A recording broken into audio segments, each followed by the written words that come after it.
All Dictionary Contest တကူတကဂျပန်ကိုရောက်လာပြီဆိုတော့ဂျပန်မှာကိုယ်တိုင်ပါဝင်ရေးသားထားတဲ့ကိုယ်ပိုင်အပြီးတံကိုပြုလုပ်မယ်ဆိုတဲ့ activity လေးတစ်ခုပဲဖြစ်ပါတယ်။ All Dictionary Contest ဆိုတာတနေ့တာမှာကိုသိထားတဲ့ဂျပန်စကားစုတွေမှတ်ထားခြင်းတဲ့ဂျပန်စကားတွေအသုံးဝင်မယ်လို့ထင်တဲ့ဂျပန်စာကြောင်းတွေနေ့တိုင်းရုံးဘက်ကိုမေးရနေတစ်ဆင့်ပေးပို့ရတဲ့ဂျပန်စာလေ့လာတဲ့ပြိုင်ပွဲလေးပဲဖြစ်ပါတယ်။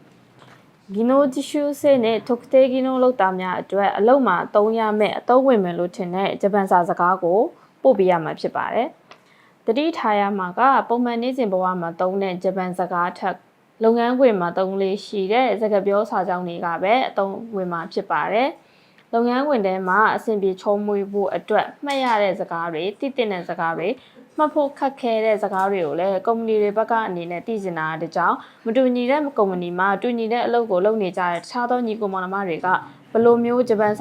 ကားကိုအသုံးပြုနေစူးစမ်းမှတ်ယူနေလဲဆိုတာကိုမျှဝေခြင်းတဲ့အပြင်အကုန်လုံးရဲ့ဂျပန်စကားအရေးချင်းကိုပိုပြီးမြင့်တင်ပေးခြင်းတဲ့ရည်ရွယ်ချက်လေးကိုအကောင့်ထဲပေါ်သွားခြင်းတာကတကြောင်ဖြစ်ပါတယ်။ပြိုင်ပွဲစတင်မဲ့အချိန်ကာလကို2025 17လပိုင်း1ရက်နေ့ဖြစ်ပါတယ်။ပြိုင်ပွဲအတွက်ကာလတစ်လျှောက်လုံးတစ်နှစ်ပတ်လုံးကိုဂျပန်စကားဖြစ်ပေးပို့နိုင်ပါတယ်။အမှတ်ပစ္စည်းမြင့်အနေနဲ့ကတော့ပေးပို့တဲ့စာကြောင်းအရေးအတွက်ရဲ့အကြောင်းအရာအနက်အဓိပ္ပာယ်သုံးဝင်မှုတွေကိုပေါင်းပြီးအမှတ်ပေးဆုံးဖြတ်မှာဖြစ်ပါတယ်။တနေ့တာကိုစကားစုတစ်စုစာကြောင်းတစ်ကြောင်းလုံးနဲ့အဲ့ဒါကိုတစ်မှတ်ဆိုပြီးပေးသွားမှာဖြစ်ပါတယ်။တကယ်လို့ပို့ပေးတဲ့စာကြောင်းတွေထဲမှာပို့ပြီးကောင်းမွန်တဲ့အသုံးဝင်မယ်လို့ထင်ရတဲ့စကားစုကိုဆိုရင်အမြင့်ဆုံးအမှတ်2မှတ်တိုးပြီး2မှတ်ရရှိမှာဖြစ်ပါတယ်။အဲ့ဒါကြောင့် quality and quantity ဆိုသလိုမျိုးအရေးအတွက်ရဲ့အရေးသွေးရဲ့ကိုကြည့်ပြီးအမှတ်ပေးမှာဖြစ်ပါတယ်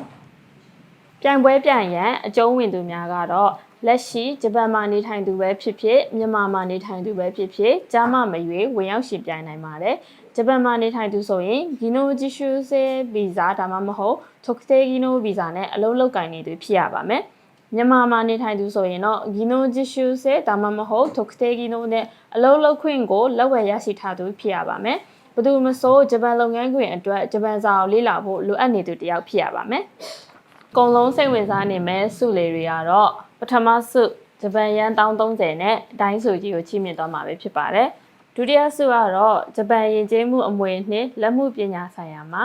ထိတ်တန့် Living National Treasure လို့တင်စားရတဲ့ပညာရှင်ကိုယ်တိုင်ကပြုလုပ်ထားတဲ့